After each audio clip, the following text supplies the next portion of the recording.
Hey everyone, I'm Tiffany Harelik, and I have my friend and colleague and special guest Leisha Barnette with us today. Welcome back, Leisha. Thank you. We are recording this in December of 2023 during a Mercury retrograde, and we've had all kinds of fun little Mercury issues before we got started. So I wanted to talk to Leisha about healing spaces, and this is going to be a really fun conversation because first of all, there's all kinds of wonderful things to talk about with feng shui and the chemistry of your space, where you live. But Leisha pointed out to me it starts more internally, right? It starts with your digestion. It starts at a smaller foundational piece. So we're going to talk today about healing spaces in terms of not only your environment, but also your digestion style in human design. We're going to weave in some of the astrology, the planets that you work with in medical astrology, and we're going to just talk about it from an internal and an external space way. So, Leisha, thank you so much. I'm happy to talk with you. I'm happy you're here. I appreciate all your wisdom. Would you just tell everybody, in case they're seeing your pretty face for the first time, a little bit about your studies, your degrees, your, all of the cool data parts? Yeah. Thank you, Tiffany. I love doing these with you, of course, and we always just have so much fun, but also so much insight and like realizations together is how I feel. So I love this. Yes. So I'm excited to see what Come. of those we have today. Yeah, what happens. Um, so I've had a long journey of kind of being a seeker, and I found human design in 2019, right before all the world shifts. And so it has absolutely changed my life internally and externally, and the way that I feel in my life. Mhm. I also have, I'm a, learning and development professional and do a lot of leadership development and things like that. So it's affected even how I talk and my effectiveness within those spaces too. Um, and just the healing journey alone that we'll be kind of like referencing here and there today. I always kind of tease that I feel like, and it is in my design as well, but it's like I almost feel like I'm like not a Frankenstein stitched together, but a little bit of like I've been through some bumpy parts of life. And so yeah, I'm excited to kind of to dig into these perspectives of it. Yeah. So, I want them to know also kind of what you studied in college and your Mhm. actual design, and then we'll jump in. I'm Yeah. like, So tell us more. yeah, give me more. In college, I was a psychology. I have a psychology degree, but I focused specifically on evolutionary psychology, which makes so much sense with human design and all the different things that I have come to now as the foundational pieces. And I also I'm a 1/3 splenic projector in human design. I have one channel, the channel of wavelength. So I can definitely get on others' wavelength or get them on my wavelength, um, just as a simple explanation. And, those are I have just two centers defined. So I'm a very open, kind of malleable, flexible design. And so, yeah, were those the things you asked Yeah, me to and then I say? was Okay, going good. to also just share that Leisha has a sun in Sagittarius. She Mhm. has a Scorpio moon and Virgo rising. And she has a Gemini midheaven, which is all about the wordsmith and writing and sharing information and sharing data and information exchange. Because we're talking about healing spaces, I'm going to share a little bit more about your chart when we get to the astrology pieces.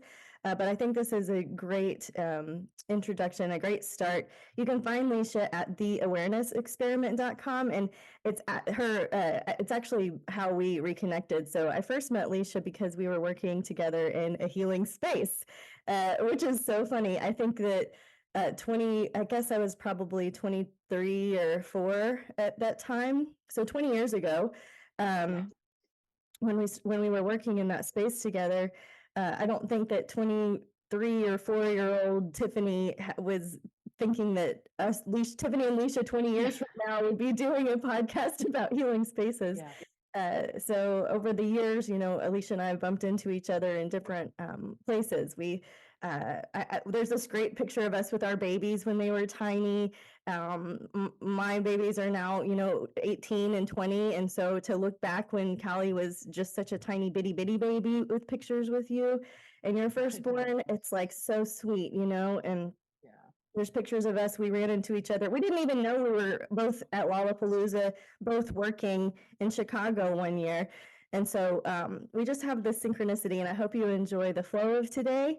And I really just want to get started with the digestion styles. So would you mind just sharing kind of what digestion is and from a human design lens and how we can think about it?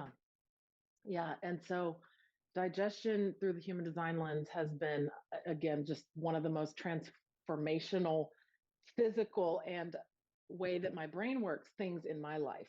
And that's exactly what that piece that tells us when you know your human design digestion, or in human design, we call it the determination. And that can be seen in your chart in kind of the substructure where the arrows are and things like that. And so with digestion, basically with human design, it's these different ways that humanity as a species evolved to digest food. So we started with hunter gatherer, then it was kind of depended on, what we had a taste for, or what like tasted okay, and because we were expanding our diet as a species. And then it went into kind of how we could transform food, like where we could dry rice and grains and then later add hot water, and kind of manipulate the state and the timeline of when we could eat the food. And Mhm. then it kind of moved to like how the food felt and things. Then it goes into other things like sound and light and kind of the environmental conditions. So that actually kind of leads us into, in a moment we'll talk about some of the environment things we can learn from human design. But with digestion, it's really how each of our brains, and again, what I love is that evolutionary connection. It's like it's very logical. I can see it. It fits with all of the previous studies and investigations that I've done on that, um, and what I'm naturally interested in. And so with human design, what it shows you is how your particular brain and body is designed to assimilate nutrients and information. So it's not only food digestion that you'll learn about, but it's how you take in information, how you digest the world, how you take in the other, how you process the other. So, and your environment, how you kind of take in everything. And so what that does is when we eat properly and nourish our brain properly, and know our digestion style in human design, that actually allows our brain and body to be nourished and absorb the nutrients that can be, and for information to get in that needs to be in for the brain to be optimized. So, and one thing I love about human design is it speaks to all the kind of the neuroscience and all of that as well. And so when we, as we're growing up, I mean, maybe I don't even know 0.001% of people know the correct digestion style if their parents are into human design.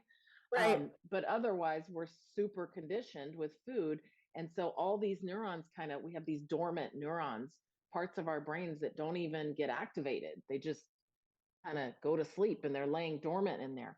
But once we start at any age, begin to follow our digestion style of eating and taking in information and people, it can wake up those dormant neurons. And so that way, that leads to like it unlocks your cognition and the superpower of what you're meant to see and be in the world, how you're meant to think. And it is truly like, it is wild to feel that difference of like, oh my God, I'm seeing all this stuff that I couldn't see before this journey, of unfolding with digestion. So yeah, Tiffany, does that cover some of it or anything? I know it does.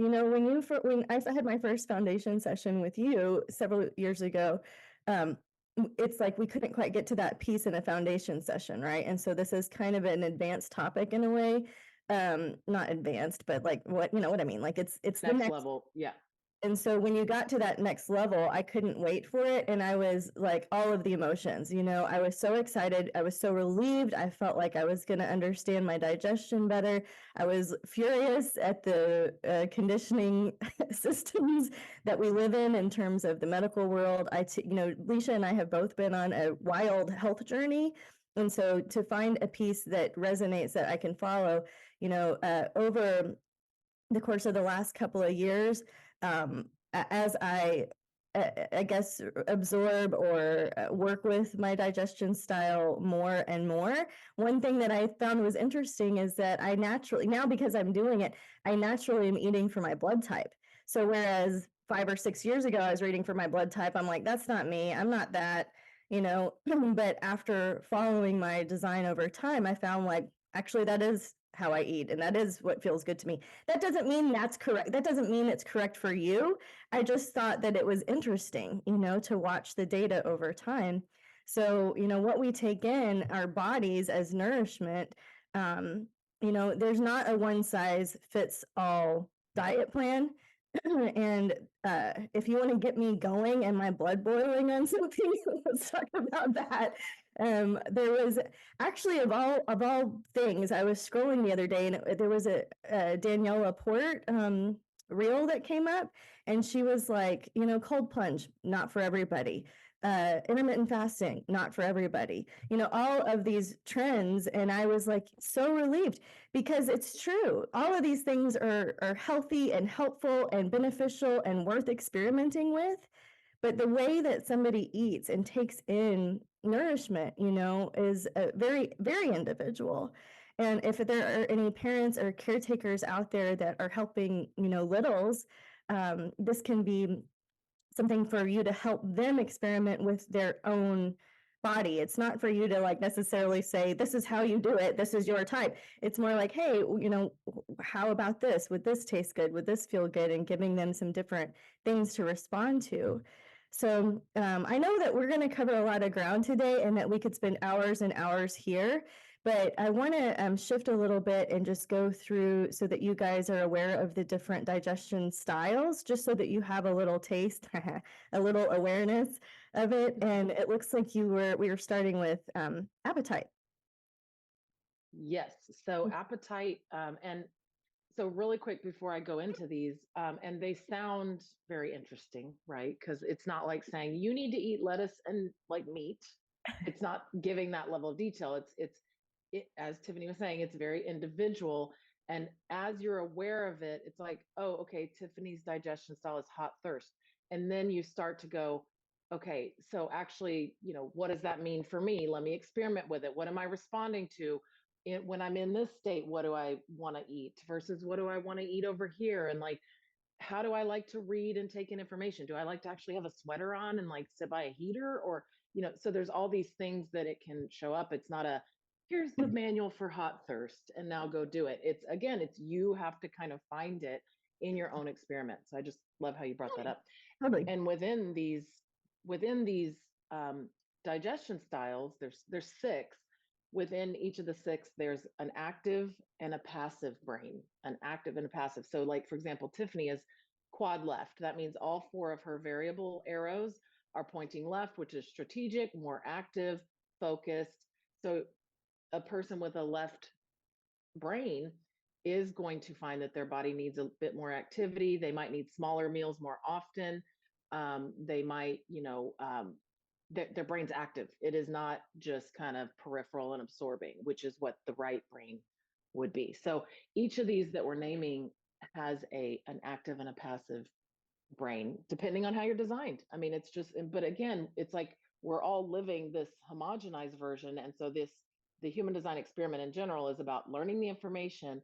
And then you kind of can start to see it unfold and see how it is true and how it does unlock like the thinking and the seeing and the decisions you make, which is ultimately what our lives are about, is a series of decisions which lead, when you make the correct decisions because your brain is nourished correctly and you see the proper things that you're designed to see, then it leads you to the correct environment, which is kind of that external healing spaces that we're leading to. So within the human design digestions styles, we have appetite. And so again, that's that hunter gatherer primitive, sort of what we started with. This is the most basic, very sensitive, rigid diet, really, because you're eating one thing at a time, and within that, there's consecutive and alternating. So that just has to do with how you eat those one ingredient at a time things. There is let's talk. Taste. Let's Oh, do go that ahead. for a second, though. So consecutive Okay. is which one? Consecutive is like one, I mean, they're both one thing at a time, Yeah. but with consecutive, it's like you might need to just have blueberries for breakfast. And then the next meal, might be like, okay, I'm going to make some chicken, or the next one, you might be like, nope, this is like time for just, an apple or something. It's very simple ingredients. It's like what you would find hunting and gathering, you know? So that's consecutive, one thing at a time, like literally as much as that of that thing Mm-hmm. that you have an appetite for, and then like that's your meal. And now again, I want to say, especially with appetite, like this one, you might not get there for a while, and even after you start following your strategy and authority in your human design experiment, you might be like, I'm not doing appetite until later, because it's so sensitive. It's such a sensitive system that it can really kind of start a healing crisis, and start some of the detox and things. Consecutive is one thing at a time, like all of one thing. Alternating is still one ingredient at a time, very primitive, but it's, you can, I might have some of the blueberries, then move to the meat and eat all like some of the meat, then move over here to the apple. So it's still not blending a lot of stuff together. So these one pot wonders and pizza and all that, like, I mean, but this is the thing, is like when we're eating that way, if our digestion is appetite, one of these one ingredient things, then it's not unlocking that cognitive potential. So it's you got to get through the homogenization and all the conditioning, and it might take Yeah. a few years. It's an unfolding. Yeah. All Yeah. right. Don't ask me to talk about each one, to like, unless we want to do it, because I'm gonna just, I get really excited and I'm gonna go. I mean, we can talk about each one. No, I'm just saying. I think it's great, I I get mean, I used passionate. to eat alternatively, like, and I still do sometimes. I still like, I'll finish all of one thing and then I'll finish all of one thing and then I'll finish all of one thing. So you might hear, how you eat naturally as we're talking about these. So Yeah. that's appetite. And then we've got Yeah. taste, and within Yeah. taste, there's closed and open. So tell us those. Yeah. Taste is, it's really like, if you think about, even evolutionarily, we like started with like, okay, we found blueberries, the whole tribe's eating blueberries only, for this meal. We didn't get hunt any meat today or whatever. um so the next one is taste. So then it becomes like, what, as we started expanding our, like, under, like, what foods we can eat as a species and all that, it's Yeah. like, what do I have a taste for? What tastes good? What do I feel like, yes, I want to try that? Or, so with closed and open, and this is a very high level, as Tiffany said, like we can go deep on any of these and do a whole podcast on any one of these. But with taste, it's closed or open, and for that, it's like, if you have closed taste, there's not that much that's for you. Like, you might only have a few people or a few foods that you even like. You might eat eggs for 2 years, I mean, like, you might not want that much other stuff, like our friend that has closed taste for years. I mean, she didn't know her design until more recently, and it made sense, but she only could eat, she brought her, her like Chicken. boiled chicken. Yeah. Yeah, it was chicken, vegetables, like, and that's it. Like, and it was only certain vegetables. I mean, it was like 3 or 4 things that she could eat and not have a major immune response.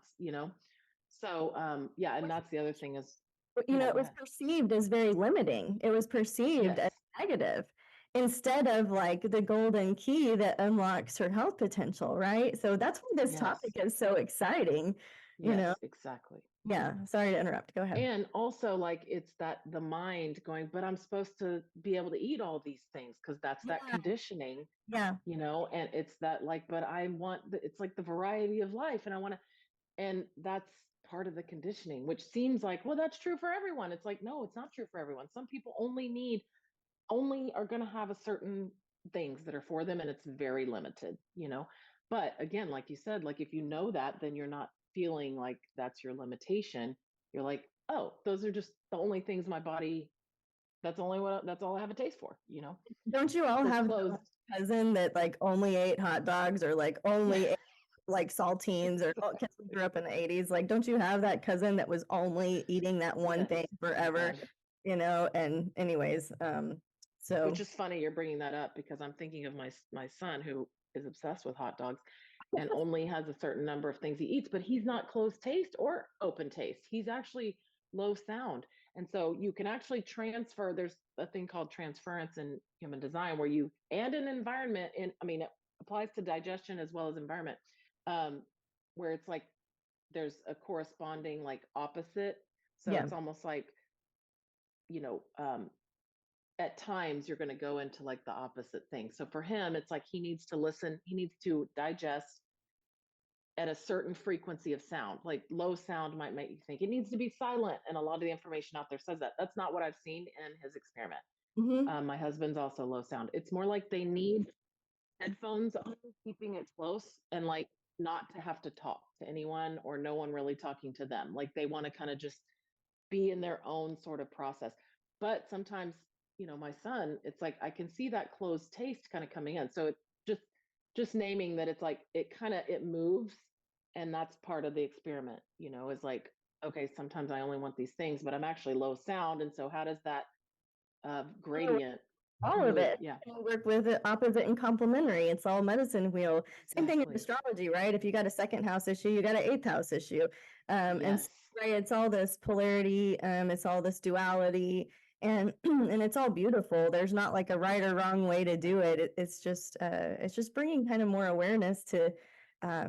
how we digest, so okay, Yeah. so tell me, did we do closed Taste. taste? Oh, Or so closed taste is, you might just, it's like there's not that much for you. I mean, generally taste is, but closed would be like, I don't even need to try that. I know it's not for me. right. Like closed, like you think of the kid, like, come on, try the thing, and their mouth is just not. But then think of the conditioning they received of like, well, you need to try everything, and no, closed taste people don't need to try everything, Yeah, right. and open taste people, they might, it's almost like they need to try it to know if it's for them or not, but then there's still very few things that are for them, but they will try it, to where it's closed, don't even try it. So yeah. Okay, so then do you want to move to thirst? Thirst. So thirst, so Tiffany's thirst, and that's a way of digesting. It's about when we could manipulate the temperature and kind of timeline of how we had food. We could store grains, we could add water, we could heat the water. It's kind of the temperature. It's about like the temperature and the, I almost feel like sort of water content of the food is what I've seen with my own child who's hot thirst as well, Mhm. a teenager. Um, and so thirst, so hot, it's hot and cold. And it's in this system, the person who needs to eat, for example, like Tiffany needs to eat hot, hers is called hot thirst. That means most foods need to be room temperature and above, because a person with hot thirst, they're designed with a system that runs cold. So it needs that heat, spice, heat. And it may not be like, it may not be spice. It may be Mhm. spice in 5 years, I don't know. But my teenager really loves ramen and soups and noodles and like kind of wet, like saucy things. But they don't always eat hot stuff. Like they love smoothies, that kind of thing. So it's again that kind of that gradient and that polarity. You're going to explore all the sides of that. Do you want to But throw in anything on hot I thirst? definitely like my food hot. And like last night I had hot chocolate and a sweet potato. That was my dinner, Hot and hot. hot and Yeah. hot. Liquid and moist. I don't know. Yeah. And I find that if it's even been in the fridge, I don't like it. Like if I have Yeah. the choice to have a food that's not been refrigerated, I will prefer that. And I've Yeah. always felt that way. It's weird. Like I've always felt like there's less nutrients if it's been in the fridge, which may not be true for everyone, but it feels true in my body. When I eat it, I'm like, I'm not even getting any nutrients out of this thing that was depleted of heat, over time. So interesting, because it got cold. And I find that too with my teen who's hot thirst. It's like they'll eat leftovers if I go in and like make it again or whatever, Yeah. but they really aren't into the like leftovers that are sitting in the fridge. Like they want it on the stove, just cooked, you know, Right.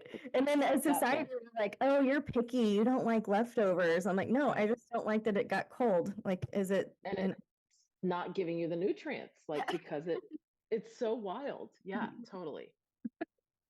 And um, then hot is kind of the hot. opposite. Sorry, cold. Cold's the opposite. So I grew up with somebody that's cold thirst. And so having that opposite in my household is kind of a fun dynamic to play with too. So for me, like no ice in my iced tea. And for them, ice and everything, cold everything, you know. And so I So guess, weird. Is that your dad? yeah. Is he cold thirst? Okay, I didn't retain that. So that's, oh wow. Yeah, Yeah. that's a whole thing. You're like, the food's hot, come eat. And he's like, I'll be in there in an hour when it's When it's, congealed on the when once it's it's cool enough, congealed, call me. Yeah. yeah. I'm When it's into congealed. ready for leftovers, I'll eat it. No, So not that. it can be bumpy. Well, and that brings up the point, like there can be opposite digestion styles in the same family, eating the same foods at the same time. So, thinking about your journey with that growing up and where the conditioning might have happened, and Yeah. just figuring out the best, like, how can we have everyone eat individual, like according to their individual correctness, you Yeah. know, as much as possible. Because you can still gather for meal times, but it could be that some people eat and some people don't. It's kind of how we do it in my family. I'm like, everybody can eat whatever they want. We're doing family gathering at 5:30. Like Yeah. there'll be food around or before that, but everybody doesn't have to sit down and eat at the same time. Yeah. Yeah. Okay, so the first three, the appetite, taste, and thirst that we've talked about, are really about the conditions of the food. Yeah. The next three, touch, sound, and light, are the conditions of, it's like the conditions in which you're eating. So it kind of goes into environment. It leads us to that next, which is Nice. perfect. Yeah. Um, so this is more about what's going on around you. So that's really interesting too. Just for our brains to start to evaluate as digestion. So with touch, um, there's calm touch and nervous touch. And touch is about like touching the food. It's kind of about um, what's going on around you at the time. So calm touch is more like, I think our friend is calm touch, and so She is. for her, she got some so again, there's so much different ways to experiment with it, but it's really, you need everything to be like, you need to be in a calm environment when you're taking in food. And I think she got advice to like even just eat alone, which That's isn't necessarily the, hey, do that, but it's like, try it, because you know that you can make it calm and not like people and nervous energy around. I don't know. Yeah. Do you have anything to add about the calm touch? well, I just from what she shared with me, it's like she'll bring her lunch early and eat under a tree by herself. Like we had a big Scorpio gathering, a birthday gathering with all the herbalists, right, in Dripping Springs, and so of course it turns into Scorpio Sag. But she came and she ate separately and then still joined us. You know what I mean? Still parties, still have a good time, still talks to everybody and has the tea, but doesn't necessarily, sets her digestion up for success by that calmness. So eating it with a lot of people may not be for you. You might experiment with that. Or listening to, just being in your car by yourself, listening to something soothing. And if you think about like the environment of our school cafeterias and things like this that are very hectic, and then you're eating against your digestion style and you're going in to learn something, you could just give some ideas to your loved ones that might be having to kind of go through a period of life that isn't super supportive of digestion style. Yeah. So those are just some ideas. Yeah. Calm. Well, What's and nervous? and it's not only Go and ahead. and just real quick with that, it's not Yeah. only, oh, it's like causing these neurons to go dormant and I'm not thinking as optimally. It's like there's health, you know, like health things, autoimmune stuff. I mean, I have one of the most sensitive digestions that there is, which we'll get to. It's like the most sensitive that is at the end. And so, I mean, my autoimmune started early, like all my immune response, because like I was never eating in the proper kind of circumstances. But again, it's no blame, no fault. It's like nobody knew and purposefully did it. It's just we didn't have the information. So now wherever we are now, we can start here, and kind of unwind out of those health things. But it's a journey. Glad you said So that. Yeah. right. Um, nervous touch is it is more like, so the owner of the smoothie company that we both know is Nervous Touch. he gets a smoothie. He's going in shops all day. Boop, boop, bop, bop. There's customers. There's employees. He's in the back. He's got blenders going. He's chatting with people while he's drinking his smoothie, while he's having his, salad from the fridge or whatever in the smoothie shop. And I mean, he is going, and that is perfectly healthy for me. He's eating while he's going to the next thing and talking with people and doing whatever. It's like literally the opposite of the calm touch. So it's like they need that nervous energy because the system is a little too calm and needs the stimulation to absorb the nutrients. Kind of opposite with calm. It's like their brain system is like kind of like it's nervous, so it Yeah. needs the calm to counteract that. This is making me think, I know we have two more digestion. Yeah. This is making me think of the yoga meal. And so in yoga training, right, you eat in quiet, you have no interaction. You have, you have interaction, but you don't talk with your mouth full. You chew all the way through. You let the saliva and the spit start the digestive process. You aren't watching media. You aren't, you know what I mean? You're only eating only two fistfuls of your plate at a time. It sounds very restrictive, but it also sounds like it's conducive to the tantrikas, the ancient yogis, as the evolutionary process was unfolding. Were they more calm? Right. Maybe it was the calm touch portion of our evolution. Yes. Yeah, kind of So wild.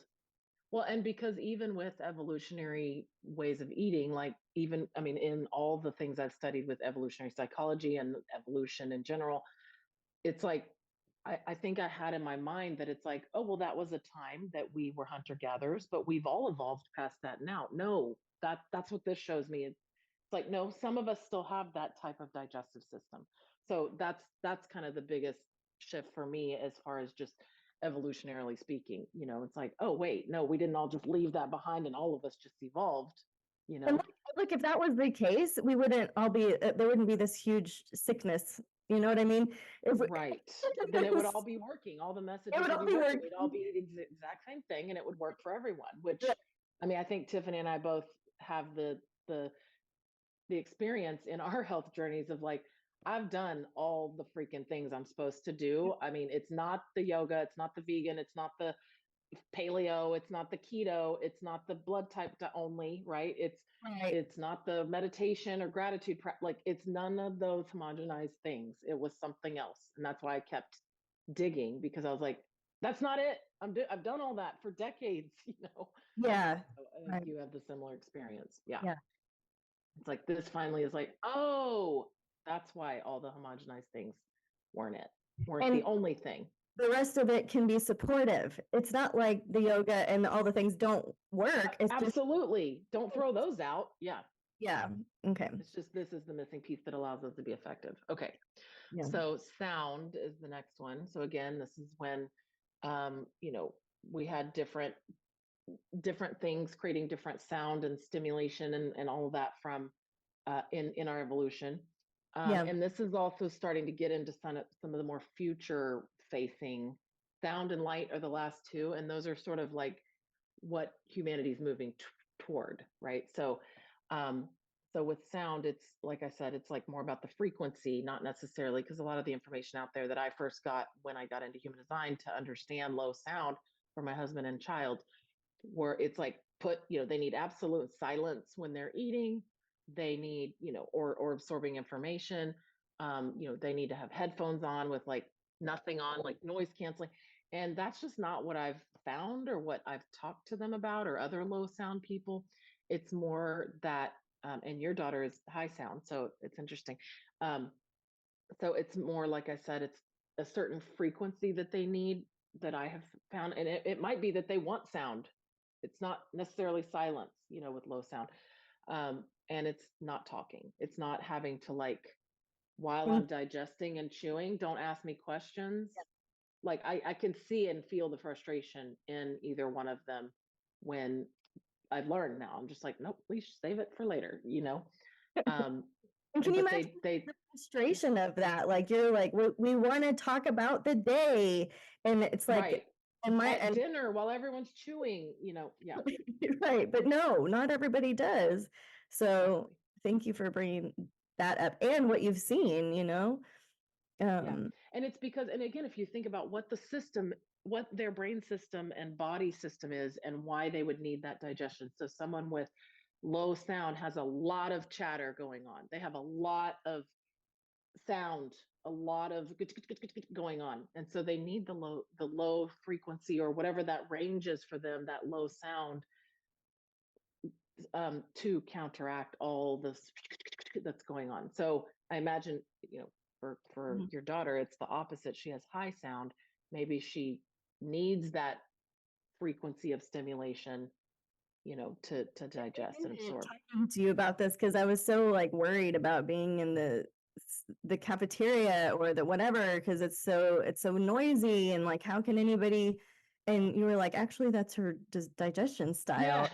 I'm Oh, like she always puts she headphones puts on, and you were headphones like, on. why Yeah, does she always? You're like, oh, I guess I'll just be cool with that now. I was like Like I'm then, because totally it's covered with actually, it, yeah. right? Like Stop I could trying have. to make it another thing. Yeah. Right. I mean, I could have like tried to make it more traditional or whatever, but it works better for us. And it's not like we have a great connection. Yeah. We do have heart to heart moments. It's not like now that we don't talk at dinner the way that I want it to happen. We're all messed up. It's like, no, it's actually even better. It's actually Yeah. even more Exactly. supportive. So, Yeah. um, Same with like the family gatherings we do. It's like there's not like forcing everyone to, it's like, okay, then we're just gonna let everybody eat. And so it's definitely a shift of all of our conditioning growing up of what we yeah, experienced, where you all sit around the dinner table and kind of the traditional family values thing. which I love. I There's love nothing, too. you know what I mean? Like, and then Right. then everybody would like at my grandparents, somebody would play the piano and it would be a whole thing. And then the coffee and the pies would come out. And so there's a piece, like there's an element that I'm not going to let go of because it's heritage and ancestry and I love it. Yeah. But Yeah. I'm going to be more fluid with how other people want to interact with that or not. You Yeah. know? And we have to evolve with, I mean, like we can take those beautiful things, but we have to have them evolve into what the times we are now and the knowledge we have now. Yeah. Yeah. I love that. So this last Okay. one, it flows beautifully into. I'm going to give you an example from Leisha's chart. So last one is light, and it has to do. The two types are indirect. So once you teach us that or share with us about that, then I will. I want to use your chart as an example of something interesting with this part. Yeah. Oh, good. Okay. So, yeah, like I said, this was uh, devastating when I first understood it. I was like, indirect light, I need to eat. And so, this is about being sensitive to light and daytime and UV and that kind of thing.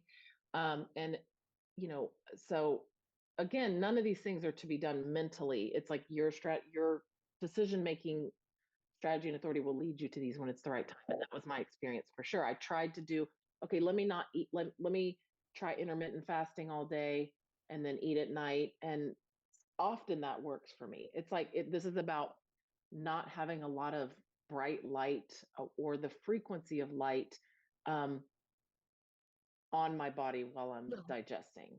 So Touching, with indirect, yeah, what's that? touching you. Yeah. Yeah, touching me. But to me, it's like it's not even The light. our brilliant human design teacher Martin shared that it's like with indirect light, it's about not needing to have any external um, attention or energy or movement or anything while I'm digesting. So it's actually sleep on your food, which is definitely not what Not you get how, in the main. It's like, so now what I do is I do mostly intermittent fast, but I found that I can still have protein during the day while it's sunny, and it's fine. Um, so if I'm hungry, I don't just like, well, I need to fast all day. It's like it's different every day. And mostly though, generally I don't eat a lot during the day, but if I do, I try not. If I have carbs, it doesn't work.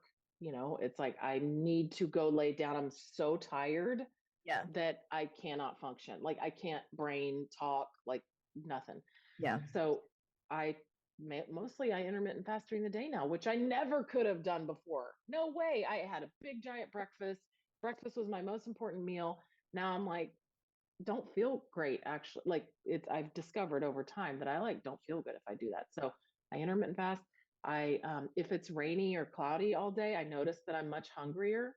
I like want food Really? earlier in the day. Yeah, Yeah. it's weird. And then, I just do my best. But then I also, if I like, I've now got a routine where I like fast during the day. I do all my stuff because I have so much energy during the day when I wake up. And then in the afternoon, I have a small snack and go and lay down for 30 minutes, because I know that, okay, while I'm digesting this, and I can usually do a power nap and fall asleep for 20, 30 minutes, which then makes me feel great for the rest of the night. So, and then direct would be the opposite, where it's that when the sun is up, when it's bright, when the day is going, that actually you need that stimulation in your system to digest. So that's kind of the more like, it could be like the most easy to fit into the homogenization, like eat during the day, don't eat at night, but it can also be tough because it's like going out to dinner with friends or whatever can be at night. So Yeah. where do you want to Eat dinner and like golden girl dinner style so early. Okay, so we were talking about, so we just went through different digestion styles. Maybe some of this gave you an idea, maybe some of it resonated, maybe you could play around with it within yourself. We're also going to be talking about environment. And so, before as a kind of a segue into environment, this is all been Human Design, which is Leisha's expertise. And so my background is in astrology. So I have a master's in health psychology, and I've been studying astrology since 2000. And so I love weaving some health and medical astrology pieces in to what you're saying, just to give you these different ideas of how you can work with your chart, what you might see. You don't have to study the level that we like to study these things to incorporate it gently and slowly over time and play with it. So she was talking about the last three digestion style, touch, sound, and light being more futuristic, right? I think is the word that you used. And so in astrology, if I'm looking at Leisha's chart, I have it on my phone up here, so that's what I'm looking at. And I'm looking at her sixth house. So in astrology, you look at sixth house not only for health and disease, but also for day-to-day routines. And it is your day-to-day routine that is preventive health. Okay, so preventive health is kind of a term, like I don't know that that's exactly how I want to explain it, but the things that you do in your routine set you up for success or not with your health, right? And so, just as an example, Leisha's sixth house is governed by Aquarius. So Aquarius is ruled in astrology by Uranus and Saturn. And so Aquarius is the future. It is the futuristic. It is innovative. It is tech. It is robotics. It is Frankenstein as a reference to earlier. It is just putting all of the pieces together in a very, if you think about both Saturn and Uranus, it's very different energy. Saturn is very modest, it's very long term, it's very, it's forward thinking, it's top of the mountain, bird's eye view, able to see what's coming type of thinking. It's very mature and very conservative. Versus Uranus, which also rules Aquarius in her sixth house. Uranus is the rebel, it's going to do it differently, it's very eccentric, you know what I mean? And so you can see in the way that Leisha teaches and talks, these very Saturnian, all thought out, planned, disciplined, and also very yes, what we know to be true in modern society. Like, no, I'm going to do it this way. It's got to go this way. I see it differently. I'm seeing the future for myself differently for health. And then we'll look at where is Saturn in her chart. There is Uranus in her chart. Well, Saturn is in Cancer in her 10th house, right? The 10th house is how you it's career in many ways, but many people don't have a career or choose not to have a career. The 10th house is still in how the public sees you, what the public needs from you. So we talked about, yes, for midheaven and Gemini, yes, the public needs information, ideas for her to share, to do it's information exchange. It's back and forth nature of things. It's learning. You know, you can see that in her chart. She's a 1-3 split director. So that investigative side comes through, especially for the public in her chart, for her to share with her experience, her journey. Going back to hold on, Tiff. Sorry, your sound is kind of like doing a, and I don't know if I'm sorry. I was trying not to interrupt you, but Yeah. I'm like, Like, how okay. Is that better? Can you hear everything? Yeah, maybe it's just got a little quieter, but it's definitely smoother. Like it's not doing the. So I don't know if Okay. How's that? yeah, Better. that's great. All right. Sorry. Okay, I didn't want to interject in your flow, but I was like, I don't want to miss this. Okay, No, so I'm maybe glad you go did. back. I'm glad. Yeah. I'll back up to like the 10th house where she's got Gemini rising, and yes, it's about information exchange, and yes, it's about this flow of ideas and sharing what she's learned from her personal journey, and this back and forth nature of getting ideas and learning, attaching that to the fact that she's a 1-3 splenic projector, that she does investigate and share. So that's her midheaven. It within her 10th house, she's got both Gemini and Cancer, and that's where her Saturn is. So Saturn in Cancer. Um, I'm talking about this because we're talking about health. 6th house, Aquarius. What rules Aquarius? Saturn and Uranus. Where are they? In her chart, Saturn is in Cancer in her 10th house, where she's supposed to share ideas and information. In Cancer, in a mothering, nurturing way that's very close to the bosom, that's close to the heart, that gives life giving nourishment to people. Right? It's like really beautiful to see all of what you said unfold in your medical astrology chart. There are many things that you can look at in medical astrology, and so I'm just going to give you a little taste before we move into environment. You would be looking at the ascendant for your physical body. So Leisha's is in Virgo. Leisha's has Virgo rising, right? So Virgo rising, and I have a Virgo midheaven. So Virgo rising is all about your health orientation and the details and the minutia and the fine tuning of it all. Her routine is very important to her, and I know that through the gate 15, uh, 5. 5, the 5. other side of 15, through the Right. gate 5, she needs fixed rhythms, and that is very exemplified in a Virgo rising, these fixed rhythms. So knowing your chart can help give you extra pieces of health info too. So the ascendant, who you are, how you operate in the world. The sun shows us our vital force energy, our pranic stream. Her sun is in Sagittarius. So being on the adventure, being on the quest, taking the university level courses, bring her prana, bring her life force energy. And so, the moon is very nutritive and nourishing. I'm not going to go through the whole example of it, but I want you guys to know that there is lunar phase healing. So if you might experiment with the first 2 weeks of the new moon. There are actual studies that aren't woo-woo metaphysical studies that show you can build muscle mass more easily, more readily in the first 2 weeks of the new What? moon.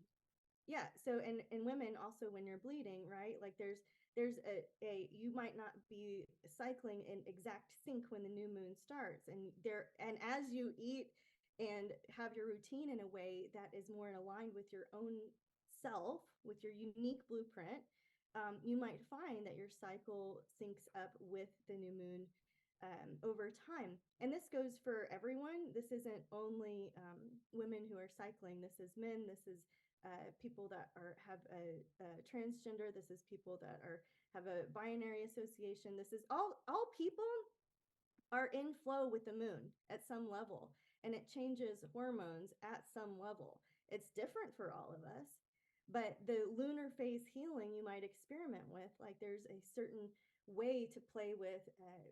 It's going to make more sense for you to do HIIT workouts and muscles and weight training during 2 week of the moon phase versus the other 2 weeks when we want to have carbs and rest and lay down and right. And again, it's not a homogenized thing. It's just to bring into your awareness that there's also, depending on what moon you have, depending on what lunar phase you were born under, depending on how you're synced up or not with the lunar phase, this could be something for you to play with. Mercury, Wow. right? Big stuff. And are you seeing in my chart that it's the moon would be synced up with the new moon, or that 2 week cycle, or is that something each person you can't see in there I can't see necessarily? it in the chart. I might be Okay, able to okay. see it if I like start looking for it and asking people. Like I was Yeah. born under a new moon, for example. I can see that I was born under a new moon in my chart. I can So see that. you would probably start your bleeding, like your cycles would be the new moon. Well, not Yeah, I guess necessarily. okay. Yeah, I think everybody's going to be different because of different disruptive factors. Yeah. But there is a natural flow that you can line up with, right? Yeah. Cool. Your moon is in Scorpio in the second house, right? And so that's why she's asking all these questions. It's like, get to the bottom of it, get to the core point. What is why, and it's in the second house of material security. So like my security on planet Earth depends on this information, if you're Leisha. Yeah. And so Mercury is so interesting because Mercury rules. We talk about, oh, it's the communication, it's the mind, it's how we think, and it's not a bad thing, right? It's a helpful thing. There's the subconscious and the conscious. Mercury, what I've come to learn, also rules our nervous system and our nerves. So if you are somebody who's wanting to manifest things, and you're working with the way that you think, or you're writing your affirmations and stuff, and that's a very Mercury activity to do, right? Well, there's also that piece of how you feel when you're writing it, right? Which I'm not trying to sound like, oh, like this is not new. I was listening to Neville Goddard's book from what, 1900, I don't know, the 50s. Yeah. And this morning, there's tons of spiritual gurus who have taught that the way that you feel your intention is going to create the vibe that it comes to you. My point is, all of that you can find in Mercury in your chart, right? And is Mercury positively or negatively aspected? What are the transits to Mercury? What's going on? And this can help you see how you're literally wired neurally, and in your nervous system. So if you're going through a healing journey, if you're going through a healing process, you're going to feel things in your nervous system that you used to feel as a kid. And that nervous system feeling is going to subconsciously attract things to you, and you're going to think it's a pattern and that you're stuck in this pattern. Well, you kind of are, and it kind of is, until you disrupt the feeling, right, of the whole thing. And that comes with awareness and practice over time. So Mercury. Venus is lymphatic. It also rules the veins. It's a benefic planet. We think about Mars being very inflammatory, very acute. Mars rules the surgeon's knife. It's considered malefic, but and Mars and Saturn are considered malefic, but are they in modern times? Mars is action. Saturn is like that strategy, that consistency. Let me back up. The benefic planets are Venus and Jupiter, right? Which are expanding and lazy and like to lean back and rest. And so these benefic planets that might have been useful at one point in evolutionary history are Mars and Saturn actually benefic in these modern times when we need to be, perhaps some of us, more active and more disciplined in some areas. I don't know. Good news, bad news, who knows? Malefic, benefic, I don't know. But Jupiter is it's benefic, it's plethoric. Jupiter rules Leisha's sun, her Sagittarius. Jupiter and Sagittarius, the hips, the thighs, the lower back. You can see some sciatic with Jupiter and Sagittarius. With Saturn, we tend to think of it as more restrictive, more disciplined. Saturn rules our bones, the structures and the infrastructures in our bodies, right? So Saturn in Leisha's chart, the bones, the structure in Cancer, right? It's not super comfortable there. Cancer's watery, emotional, intuitive. And then Saturn is the bones, the structure, right? Holding all of the emotions, feeling all of the emotions, being the vessel to hold that for the family of life, the tribe of humanity. It's in her 10th house. We all need her to do that. And so she's been through a hell of a healing journey, holding feelings, I can see you typing in our doc with the notes. It's awesome. I know. I'm like, oh my God, that makes so much sense. Uranus, feverishly writing all down. Feverishly is a great way to describe Uranus, which is spasmodic and unexpected and unusual. Again, it's unusual. It's very different. It's very futuristic. You might find that there's like prosthetics. You might find that there's robotics. You might find that there's sudden changes. in my own physical health, Uranus has been going through my 6th house, and I have spasms. I have these crazy health spasms. And at least I can talk about it with my astrology buddies and feel like seen and heard versus going to a more standard route where it's like, we don't know what's wrong with you. And now I can look at astrology and say, this too shall pass, and it better be by this date because that's what I'm seeing. Yeah. Oh Um, my gosh. so 3 more, and then we'll do a quick shift. Neptune is, you can see in the health, in terms of medical astrology, this is where we might see misdiagnosis, misunderstandings. Things are vague, things are fluid, things are dreamy, things are rose-colored glasses. We might see things one way and have the expectation or hope, but it might not really be that way. It can be where we've got drugs and overdoses and addictive possibilities because we're trying to escape from something. So if you have a heavy Neptunian influence going on, it might be worthwhile to consider, what do I need to escape from? What do I need to escape for? Um, you know, um, Neptune is one of the outer planets. So a lot of people from our generation had Neptune in Sagittarius. So Leisha does, it's in her 3rd house. I do, it's in my 1st house. And medical astrology is just a whole different take. What's the evolutionary potential of this placement, right? Pluto, again, an outer planet. So Saturn, Uranus, Neptune, Pluto, like all these, Jupiter, these last ones that I'm talking about, just like in human design, the first are different than the last. The inner planets are different than the outer planets. Pluto is more intense, more transformative, more death and rebirth, more dark night of the soul, more shamanistic, looking at the shadow side, unearthing things. You can see what the aspects to Pluto are to get some more medical and health information. Chiron is the last one I'm going to talk about, and it represents the healing journey, that one that we all go through.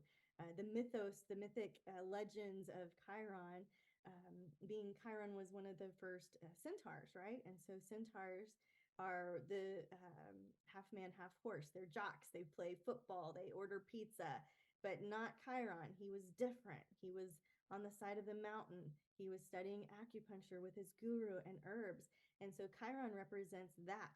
Chiron represents a part of us that is small and vulnerable and wounded and different and feels a little left out and is excited for the underdog, and brings somebody in and says, I have the medicine bag. I've been through that pain, and here's the medicine bag for you.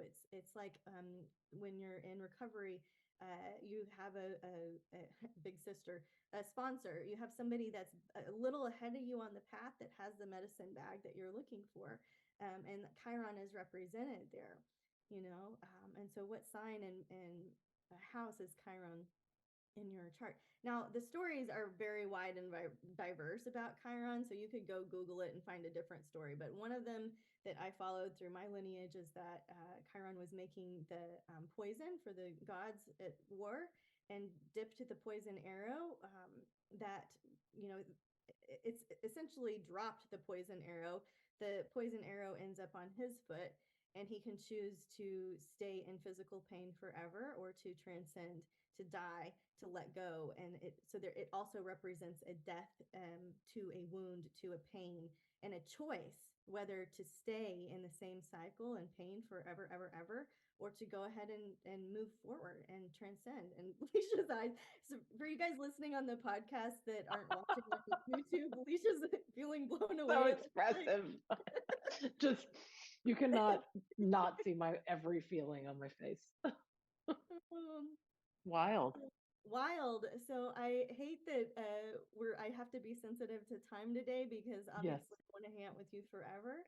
But would you, with respect to environment, something that you shared with me, so we're shifting gears, we're talking about environment for about 10 minutes. And one thing that we were texting about yesterday was this question that came up in one of your classes that you brought to my attention.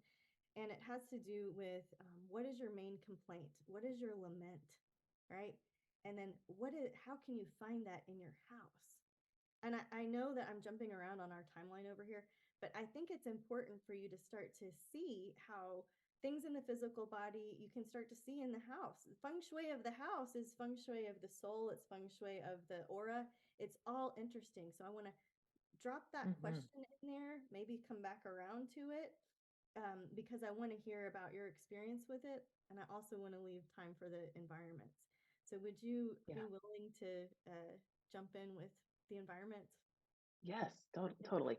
Yeah. Yeah, that question is like huge. I feel Right? like, and I'm on a new awareness experiment with that where I'm like, oh, wow. And as I'm looking around my house, I'm like, yeah, I see some things because we're living inside like kind of we're marinating in a nest, like a womb in our home. Whether you rent, you live in a yurt, a yacht, whatever, like doesn't matter. A yacht. A yurt, a yacht, whatever. But like wherever our home is, we're marinating inside that soup all day. And so it is affecting, what we're creating unconsciously, or consciously. And it's again, kind of as Tiffany, as you were saying, it's like, how do you feel when you walk into your home? How do you feel when you're in your bedroom? How do you feel when you're in your kitchen? Because that feeling is actually, it's part of the unconscious thing that we're creating over and over and over. But with environment, speaking of the human design environment, as we started with digestion. So as we start to nourish our brain correctly and our body and the way we take in information, food, and other people and what's around us, it leads us to be able to see and naturally make decisions that lead us to an environment that's correct for us. And again, just like the digestion, there's different points in human evolution that have been different environments. And so each of us is designed to be in a certain environment. Kind of just like we said, it wasn't like, oh, we all, we lived on the plains and we're kind of in danger, but then we discovered that if we go into a cave, we can control the entrance of the cave. We can sort of stick together in there and kind of create these other smaller groups, and we can actually survive and thrive more as humans. We didn't all just leave that back there. Some of us are still designed to be kind of in that sort of a cave environment, and will thrive more in that. So the first one is cave. Again, it kind of goes from the earlier evolution to the more future, facing evolutions, yeah, or environments. Um, and so with cave, that's the first one. That's when humans, like we said, came off the plains and discovered they could go into these caves. And with cave, it's selective or blending. Again, if you have an active or a passive um, environment arrow, like if your system is designed more active or passive. So with selective, it's with selective, it's very selective with the people that will even come in. There's like one other person that you might even, want to like really truly open your cave up and let them in. But it's about kind of open door policy. So open, like office plans and stuff are not great for cave people. My husband is cave selective. And in seeing that, I'm like, we've made some different changes to which room in the house is his office. We arrange different things where it's like there's one door that he can control.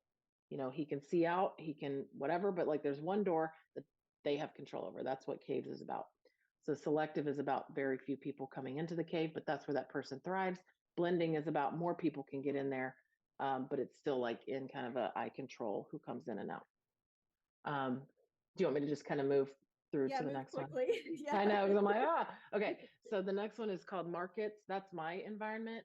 So I thrive there's internal markets or external markets. Markets is where business transactions are happening. There's like more auras and things moving about, and like things are, it's kind of like all those business concepts. Things are being developed, things are being collaborated on. Internal is more like you can have, it's like internet, if you have like a business where you're doing all your teaching and your different things online, that's kind of an internal market. Whereas external market is, an office, a shop, or whatever. So I find like when I'm like, my natural thing is like, it is invigorating for me to go to like even to the grocery store where there's like a shop where transactions and different things are taking place. Even if I talk to no one else, it's not about, I don't want to talk to anyone else. It's more just being in there, and it feels good to me. And I notice a few times a week that that is kind of like, oh, what I'm doing, I need to run to this shop or return this or do whatever. So That's markets. Because that's when, as humans, we came out of the caves and we started trading, right? Oh, you make this, I make that. Let's, trade. Then we go into kitchens, which is Tiffany's. Tiffany is kitchens. It's dry kitchens or wet kitchens. And again, it kind of goes with your thirst thing. And that's also my child's, their hot thirst and their dry kitchens. Tiffany's hot thirst and wet kitchens. And kitchens is about that. Again, it's about transformative places. It's like schools, like kitchens, restaurants, workshops, like places where you go in with a lot of different ingredients and some other whole thing comes out, a whole other creation comes out. So that's, and then wet and dry is really, it is about that humidity, kind of like the moisture content of those environments. Anything you want to throw in since that's your environment? No, I just want to make sure. Really get us through. Okay. And then the next one's mountains, and that's about an elevated perspective. It is about elevation. Yeah. So someone at the beach that's mountains environment is not going to, like, their system is not going to feel as optimized, and they're breathing and they're thinking and they're functioning is not going to feel as optimized as if they're in the mountains, literally elevated view, elevated, oxygen, all that. And that's passive and active mountains. And that can be like a high rise. That can be like it can be a high rise. Yeah. Right. It's about a view. Like a view and kind of up high and sort of seeing and kind of looking out. But also kind of that elevated sort of like you think of mountains, like elevated what am I looking for? Like elevated taste, elevated perspective. Yeah, kind of like you might have higher taste. Yeah. And then the next one's valleys. So my mom, there's narrow valley, wide valley, and that's when we, like all the different trains and stations and whatever, and like cities or the initial villages were like sort of in valleys because that's where a lot of like comings and goings could happen. And so with valleys, it's very sound sensitive, which my low sound child is also narrow valleys. And that's about kind of like concentrated sound versus wide is like diffused sound. That was my mom. And it's just like some noise going on at all times. She actually lived in these apartments like that were near the highway at the end of her life. Like she just, I was like, oh, that probably was actually correct for her. And with valleys, it's about watching comings and goings. So like you think about like sitting at a cafe table and just watching, all the different things going on in the town. Or at a window and you can see people going by. And then the last one is shores, which is about like the meeting of two different environments. So there's natural shores and there's artificial shores. Natural is going to be like the beach, a plain with the mountains, a lake with whatever, versus artificial is like, could be like a man-made sort of structure, or like, oh, the city ends here, but then like over here is the meadow or whatever, that kind of thing. So those are the environments. And what you'll notice is the environment nourishes your cognition, your functioning, like the magical things that come to you, what you're manifesting. And so that, of course, goes into like, what home are we in? How can we support our design and true correctness with what environment we are within our home? So like if I'm cave selective, then like with my husband, am I picking, and I work at home, am I picking the room that has one door that I can control? Or am I picking the room, which he had initially, where one room goes outside, which is now my office, one door goes outside, one door goes in the kitchen. And believe me, I was like, you sure, like your cave selective, let's get you one door. And he's like, nope, so I had to kind of wait over time for him to come to that on his own. So can you, in your environment, in your home, or where you are, even in your office, can you bring some of these elements of your human design environment? Because going to the question, well, do you want to say anything before we go to the question that I love? Well, just that you're able to live with people that have different environments and different digestive systems, When I go back and forth between Austin and Cisco, and so in Austin, my office is literally in my friend's kitchen, literally. In a place of alchemy. There's a door outside, there's a door over here. I'm in the kind of middle of the kitchen. I have this little desk set up. When I'm out here at the ranch, I'm in this like it feels like the lab. I can see the view out, I can see the mesa, but I can feel like all of my books, all of the information, all of the alchemy, the things. When I sit here, something changes and it's different, you know. So Yeah, there's a lot of ingredients in that one like space that you have. You got all the books, yeah, you got diffusers, you got candles, you got different paintings, you got lamps, you got a computer. Yeah. yeah, I have the diffusers, Lit the right now. candles Yeah. lit right now. So, guys, So this good. has been an amazing conversation. I really appreciate it, Leisha. This is so fun, and just like this whole conversation, it's like, okay, now I've got new ideas. You've got new ideas. Totally. Hopefully, everybody listening or watching has some new ideas. I want to invite you to make sure that you go to the awareness experiment to check out what Leisha's doing. We're building a podcast for her, so I don't have a launch date yet, but stay tuned to that because there's going to be more fun conversations like this over there. And, Alicia does take sessions. It's by email right now. So you could get with her through email and see what works. I am going to have to wrap up this session today. And in terms of the home, how you digest food, how you assimilate information, what your environment is like, and just working with the feng shui of the soul. This conversation has been about healing spaces, and the womb, that you're putting yourself in every day is, a beautiful thing. And so you're going to be able to make different choices, different decisions. Based on, are you comfortable? Are you able to digest stuff? Are you out of survival in some ways? But I just want to say thank you and honor our time, and I can't wait to talk some more later. I know, me too. Thank you so much, Tiffany. Thank you, everyone. Okay, love Namaste. you. Namaste. Love you. Bye.